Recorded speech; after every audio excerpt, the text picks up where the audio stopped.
ಕಾಂಗ್ರೆಸ್ ಹೈಕಮಾಂಡ್ಗೆ ಬಾಗಲಕೋಟೆ ಬಂಡಾಯ ಕಗ್ಗಂಟಾಗ್ತಾ ಇದೆ. ಟಿಕೆಟ್ ಬದಲಾಯಿಸದೇ ಇದ್ರೆ ಪಕ್ಷೇತರ ಸ್ಪರ್ಧೆ ಅಂತ ವೀಣಾ ಕಾಶಪ್ಪನವರ್ ಹೇಳ್ತಾ ಇದ್ದಾರೆ. ಸ್ವಾಭಿಮಾನದ ಹೋರಾಟಕ್ಕೆ ವೀಣಾ ಕಾಶಪ್ಪನವರ್ ಸಜ್ಜಾಗಿದ್ದಾರೆ. ಸಂಯುಕ್ತ ಪಾಟೀಲ್ ಟಿಕೆಟ್ ಘೋಷಿಸಿರೋ ಕಾಂಗ್ರೆಸ್ ಹೈಕಮಾಂಡ್ಗೆ ವೀಣಾ ಕಾಶಪ್ಪನವರ್ ಡೆಡ್ಲೈನ್ ಕೊಡ್ತಾ ಇದ್ದಾರೆ. ಟಿಕೆಟ್ ಘೋಷಣೆಯಾಗಿದ್ರೂ ಕೂಡ ವೀಣಾ ಕಾಶಪ್ಪನವರ್ ಪಟ್ಟು ಬಿಡ್ತಾ ಇಲ್ಲ. ಸ್ಪರ್ಧೆಯಿಂದ ಹಿಂದೆ ಸರಿಯಲ್ಲ ಅಂತ ಅಂತಿದ್ದಾರೆ. ಸಮಯ ಬಂದ್ರೆ ಒಂಟಿಯಾಗಿ ಎಲೆಕ್ಷನ್ ಎದುರಿಸೋದಕ್ಕೆ ನಾನು ರೆಡಿ ಅಂತಿದ್ದಾರೆ ವೀಣಾ.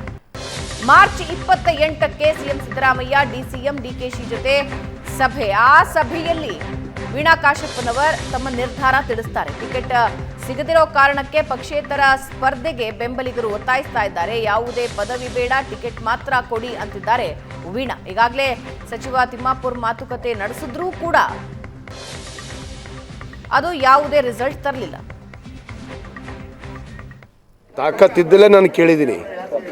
ಯಾರು ತಾಕತ್ತಿನ ಪ್ರಶ್ನೆ ಮಾತಾಡ್ತಾರ ಅವ್ರಿಗೆ ಹೇಳಕ್ಕೆ ಇಚ್ಛೆ ಪಡ್ತೀನಿ. ತಾಕತ್ತು ಐತಿ, ವಿದ್ಯಾವಂತಳು ಅದಾಳ ಅವಳು, ಅವಳಿಗೆ ಅರ್ಹತೆ ಇದೆ ಅನ್ನೋದಕ್ಕೆ ಇವತ್ತು ಪಕ್ಷದಲ್ಲಿ ಅವಳಿಗೆ ಗುರುತಿಸಿದೆ, ಪಕ್ಷ ಅವಕಾಶ ಕೊಟ್ಟಿತ್ತು. ಆ ಒಂದು ಅರ್ಹತೆ ಮೇಲೆ ನಾವು ಇವತ್ತು ಟಿಕೆಟನ್ನು ಕೇಳಿದ್ದೀವಿ.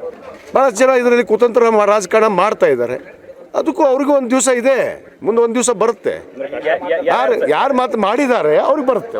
ಯಾರಿಗೂ ಹೋಗಿ ನಾ ಯಾರ ಮನೆ ಮುಂದೆ ಬಾಗಿಲು ನಿಂತ್ಕೊಂಡು ಟಿಕೆಟ್ ಕೇಳಿಲ್ಲ. ಅವ್ರವ್ರ ಕರ್ತವ್ಯವನ್ನು ಮಾಡಿದ್ದಾರೆ. ಅವ್ರ ಉಸ್ತುವಾರಿ ಸಚಿವರು ಮುಂದಿನ ಬರುವಂಥ 28ನೇ ತಾರೀಕು ಏನು ಸಭೆಯ ನಿರ್ಧಾರವನ್ನು ತಗೋತಾರೆ ಅದನ್ನು ನಾವು ನೋಡಬೇಕು. ಖಂಡಿತವಾಗ್ಲೂ ಕಣದಲ್ಲಿರೋದಂತೂ ಗ್ಯಾರಂಟಿ. ನಾನು ಇನ್ನು ಸರಿ ಮಾತಿಲ್ಲ. ನನ್ನ ಪತಿಯವರು ಇವತ್ತು ಕಾಂಗ್ರೆಸ್ ಪಕ್ಷದ ಶಾಸಕರು ಇರ್ಬೋದು, ಅವರನ್ನು ಹೊರಗಿಟ್ಟು ಚುನಾವಣೆ ಮಾಡುವಂಥ ಶಕ್ತಿ ನನಗಿದೆ.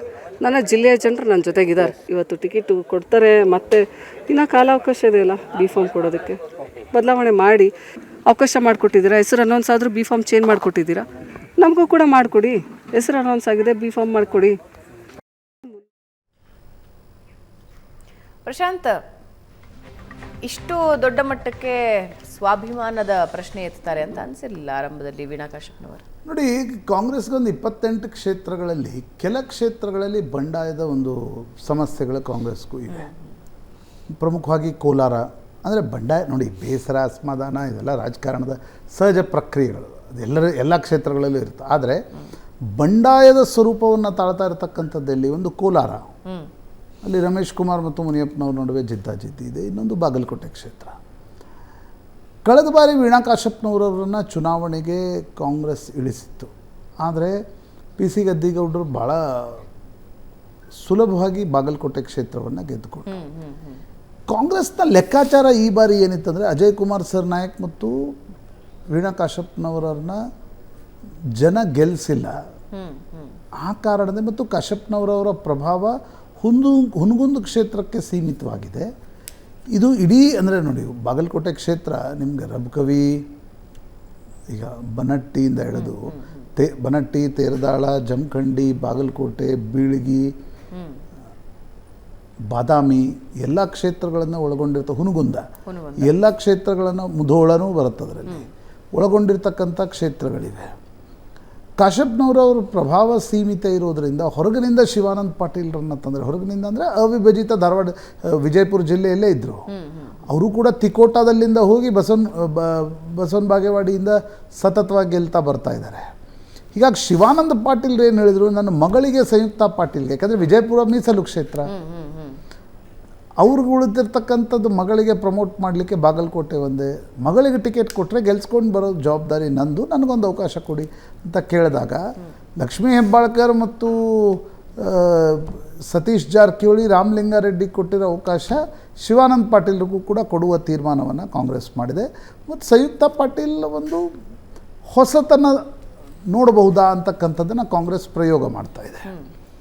ಆದರೆ ವೀಣಾ ಕಾಶಪ್ಪನವರು ಸ್ಪಷ್ಟವಾಗಿ ಹೇಳ್ತಾ ಇದ್ದಾರೆ, ಇಲ್ಲ ಯಾವುದೇ ಕಾರಣಕ್ಕೂ ಕೂಡ ನಾನು ಬಂಡಾಯವಾಗಿ ನಿಲ್ತೀನಿ.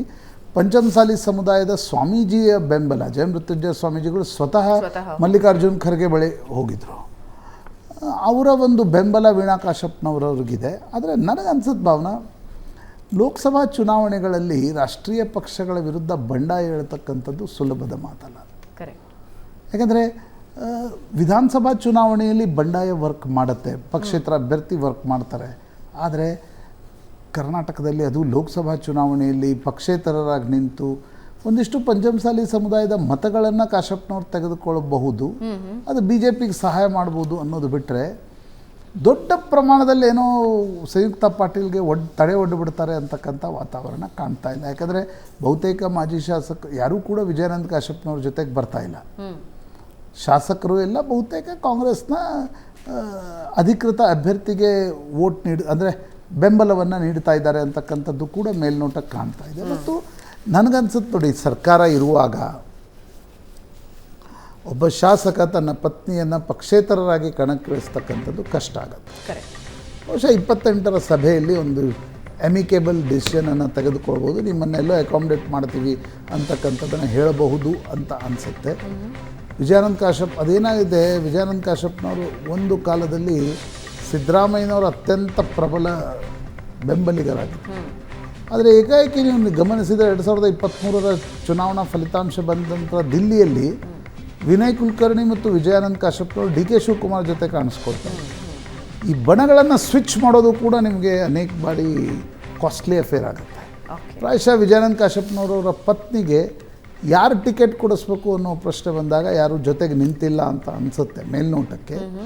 ಹೀಗಾಗಿ ಶಿವಾನಂದ ಪಾಟೀಲ್ ತನ್ನ ಮಗಳನ್ನು ಪ್ರಮೋಟ್ ಮಾಡ್ತಕ್ಕಂಥದ್ದಕ್ಕೆ ಬಾಗಲಕೋಟೆಯನ್ನು ಆಯ್ಕೆ ಮಾಡಿಕೊಂಡು ವೀಣಾ ಕಾಶಪ್ಪನವ್ರು ಬೇಸರದಲ್ಲಿದ್ದಾರೆ. ಬಟ್ ಬೇಸರದಿಂದ ಪಕ್ಷೇತರರಾಗಿ ನಿಂತು ಲೋಕಸಭಾ ಚುನಾವಣೆಯಲ್ಲಿ ಕಷ್ಟ ಅಂತ ನನಗನ್ಸುತ್ತೆ. ಬಟ್ ಸಿಟ್ಟು ಎಷ್ಟರ ಮಟ್ಟಿಗಿದೆ, ಏನಾಗುತ್ತೆ, ಆಮೇಲೆ ಸ್ವಾಭಿಮಾನ ಇವೆಲ್ಲವೂ ಕೂಡ ಮುಂದಿನ ದಿನಗಳಲ್ಲಿ ಹೇಗೆ ಟರ್ನ್ ಆಗುತ್ತೆ ಅಂತಕ್ಕಂಥದ್ದನ್ನು ಕೂಡ ಬಾಗಲಕೋಟೆಯಲ್ಲಿ ನೋಡಬೇಕಾಗುತ್ತೆ. ನೋಡಿ, ಬಾಗಲಕೋಟೆಯಲ್ಲಿ ಬಿ ಜೆ ಪಿ ಗಾಣಿಗರಿಗೆ ಕೊಡುತ್ತೆ, ಕಾಂಗ್ರೆಸ್ ಪಂಚಮಸಾಲಿಗಳಿಗೆ ಕೊಡುತ್ತೆ. 99-98ರ ನಂತರ ಕಾಂಗ್ರೆಸ್ ಬಾಗಲಕೋಟೆಯ ಲೋಕಸಭಾ ಚುನಾವಣೆಯನ್ನು ಗೆದ್ದಿಲ್ಲ. ಲೋಕಶಕ್ತಿ ಪಕ್ಷದಿಂದ ಸಿದ್ದು ನ್ಯಾಮಗೌಡರು ರಾಮಕೃಷ್ಣ ಹೆಗಡೆಯನ್ನು ಸೋಲಿಸಿದ್ದೇ ಕೊನೆಯದಾಗಿರಬೇಕು ಅಂತ ಅನ್ಸುತ್ತೆ ನನ್ನ, if my memory goes right.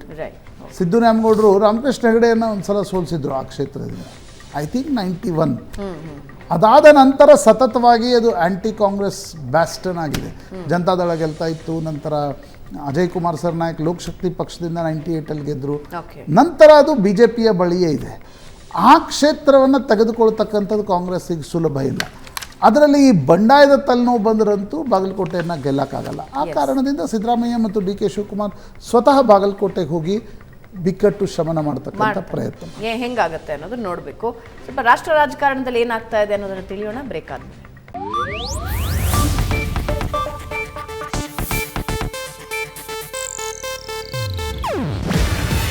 ಇದು ಏಷ್ಯಾನೆಟ್ ನ್ಯೂಸ್ ನೆಟ್ವರ್ಕ್ ಪ್ರಸ್ತುತಿ. ನೀವು ನೋಡ್ತಿದ್ದೀರಾ ಏಷ್ಯಾನೆಟ್ ಸುವರ್ಣ ನ್ಯೂಸ್.